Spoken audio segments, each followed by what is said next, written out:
1960, New York City.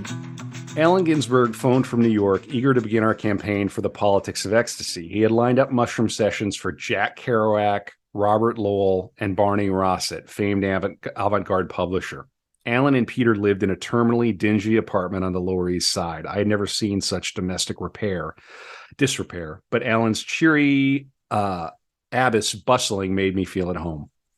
Jack Kerouac sat at the kitchen table drinking red wine and unleashing a nonstop stream of consciousness monologue about the hinge in the middle of Allen's penis and about barracuda Buddhas, etc., etc. Between the word games, puns, boastful teasing, and locker room jokes, we fell to discussing sports.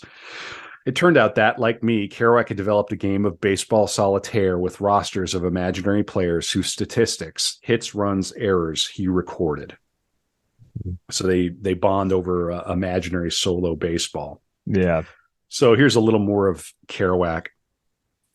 Having spent most of my early life in the chambers of romantic invention, I felt a bond with the introverted drunken novelist. But Jack Kerouac was scary.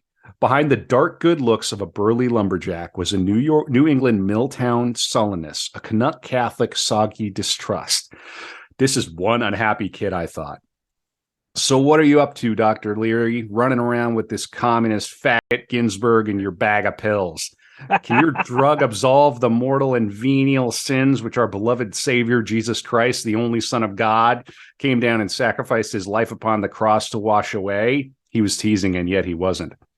Why don't we find out? Said Ginsberg quietly. I should have said it quietly. Why don't we find out? I produced the bottle, counted the pills, and we all launched off.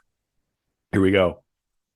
Kerouac continued to drink and rant like a sailor. Don't drink before you do these things. Rant like a sailor in a Port Town bar, striding around the room, jumping on chairs, declaiming funny, poetic gibberish. He leaped on the couch. I'm the king of the beatniks. I'm Francois Villon, vagabond, poet, rogue of the open highway. Listen while I play you hotlick. Spiral improvisations from my tenor typewriter. It was charming, witty, and lovable, but when the drug started to expose my tender tissues, the noise became jarring. I longed for the familiar mushroom silence. By this time, I had shared voyages with over 100 persons, but no one had tried to control, dominate, overwhelm the experience like Kerouac. He was imposing his saloon style on it, and for me, it was simply too much.